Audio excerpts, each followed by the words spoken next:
กับสวัสดีพ่อแม่พี่น้องปองปายชาวอีสานทุกผู้ทุกคนคลิปนี้แอดมินมาอัปเดตแพร่กรณากาศภาคอีสานประจำวันที่4พฤษภาคม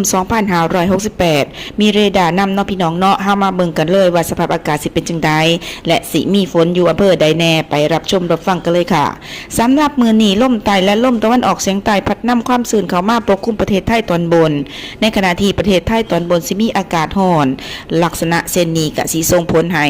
สภาพอากาศของภาคอีสานจะมีฝนฟ้าคะนองประมาณ30%ของพื้นที่และมีลมกระโชกแรงบางแห่งส่วนมากบริเวณเลยชัยภูมิอำนาจเจริญโคราชบุรีรัมย์สุรินทร์ศรีสะเกษและก็อุบลราชธานีอุณหภูมิต่ำสุด 22-25 องศาเซลเซียสอุณหภูมิสูงสุด 32-35 องศาเซลเซียสลมใต้ความเร็วลมอยู่ที่ 10-20 กิโลเมตรต่อชั่วโมงจ้ะมาอัปเดตในส่วนของเรดาร์ฝนล่าสุดเรดาร์ฝนล่าสุดตรวจพบกลุ่มฝนอ่อนถึงปานกลางอยู่ในเขตอำเภอเมืองนครพนมจังหวัดนครพนมและสปป.ลาวจ้ากลุ่มฝนหนักนี้อยู่ในเขตสปป.ลาวพี่น้องสำหรับคลิปนี้แอดมินขอตัวลาไปแล้วพบกันใหม่คลิปหน้าสวัสดีค่ะ